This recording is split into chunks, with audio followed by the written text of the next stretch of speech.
let's start with how Tamsin met the man who would change her life. Tamsin was in her late 40s and living a quiet, normal life in southeast England with her teenage daughter and husband of nearly 20 years. So she'd been married to her husband for almost 20 years. She described herself as tired, a bit unloved, meaning not feeling affection from others, and neglected, which in this context means not given attention or care. One summer in 2022, she passed a local garage twice a day and noticed a mechanic named Mike.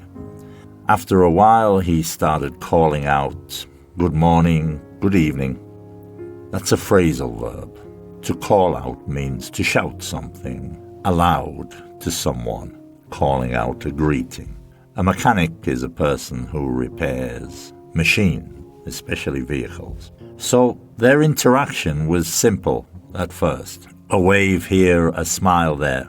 But then the exchanges or the small conversations, they got a little longer, meaning they started talking more. Soon they exchanged numbers. That's an expression meaning they gave each other their phone numbers, they exchanged numbers, and what happened next was far from ordinary. Within 2 years, her life was wrecked, meaning completely ruined or destroyed. She left her marriage, lost her home, quit her job, and sold her car and her phone. She racked up tens of thousands in debt. That's a phrasal verb, to rack up. It means to build up a large amount of something, often debt. She racked up tens of thousands of pounds in debt. She found herself in a world where nothing seemed real anymore. In public, she found it scarcely credible. That's an expression meaning almost unbelievable, scarcely credible. She felt mortified, a strong way of saying ashamed or embarrassed, mortified. It sounds so stupid. I sound like an absolute nutter. A nutter is British slang for someone behaving irrationally. And where was my head? That's an idiom meaning how could I have been so blind or mistaken? In truth, she had spent 2 years with someone police later labeled a psychopath, a person with a personality disorder who lacks empathy and manipulates others, a psychopath. Experts described how fraudsters, people who use deception to take money, how fraudsters often start with what's called love bombing. This means overwhelming someone with attention, affection, and emotional expression to create false closeness very quickly. So this love bombing is giving excessive praise and attention to influence someone. You'll also hear trauma bombing. This is playing on someone's emotions or using someone's emotions and sympathy. Gaslighting is often used in these situations, the word gaslighting. That's a psychological tactic where someone makes another doubt their reality or their judgment, gaslighting. And Mike did all of these. He got to know everything about Tamsin and he mirrored it back, meaning he repeated or matched her likes and feelings to create a sense of soulmate connection. He told her he owned properties around the world, he had business investments, and he even claimed he had terminal cancer. This created what experts call urgency, a sense that time is running out, because such a serious diagnosis would make anyone show extra care and compassion. So when we talk about terminal cancer, this is a form of cancer that cannot be cured and will lead to death. Mike's affection was constant. Flowers, messages, compliments, and it all made Tamsin feel good about herself. But what seemed like love was really control. Soon she was talking about the future, planning a life together and leaving her marriage. To leave someone is to end a romantic relationship. She sold her car to help with cash flow. That's money available to pay expenses. And she replaced her car more than once, downgrading, selling her car for a less expensive model. She spent all her savings, she used credit cards, and eventually she borrowed money from friends and family. At one point, she even sold her phone, cutting herself off. That's a phrasal verb, meaning to remove all means of communication with others. She cut herself off. After months without money, they ended up sleeping in her car. Every day they had to choose between food, a shower, or fuel for the car. We say this is to choose between the lesser of two evils. That's a way of saying you must decide between two bad options. Choose between the lesser of two evils.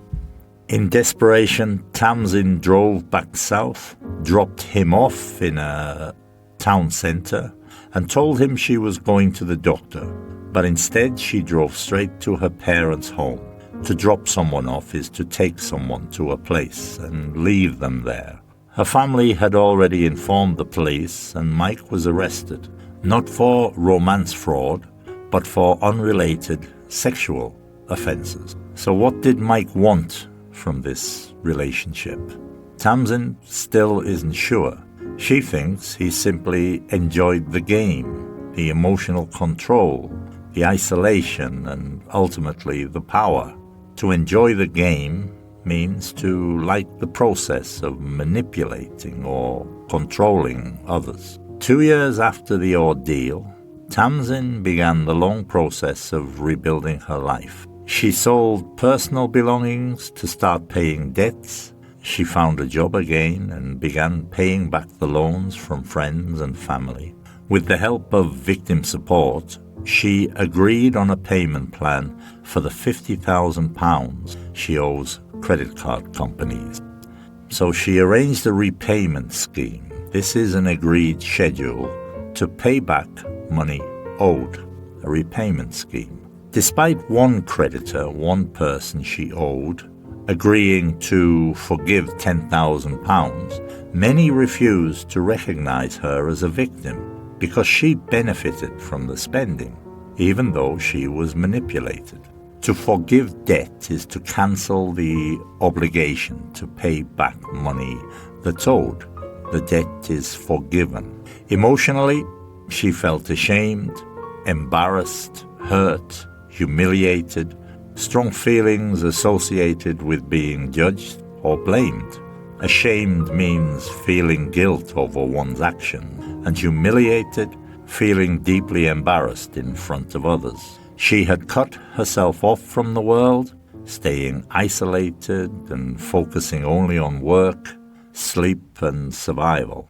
Experts warn that victims of in-person romance fraud, where scammers operate face-to-face in person, they are often blamed for being so stupid. The victims are often blamed for being so stupid, despite the sophisticated psychological tactics that are often used. So when we say blamed for being so stupid, that's an unfair criticism that ignores the manipulator's skill.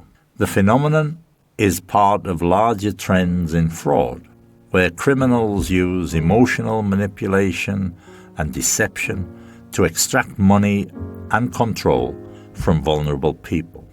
Studies show that romance scams and related frauds remain widespread, complex, and psychologically devastating for victims. Tamsin's story is heartbreaking, yet a powerful lesson about the real dangers of manipulative people who exploit trust, affection, and vulnerability. It reminds us to stay vigilant, to trust but verify, and to reach out to support networks when things don't feel right. And that's everything for this episode. Thank you for listening. Please share, subscribe. This is Listen, Colombia. I'll see you in the next episode. Until then, bye-bye for now.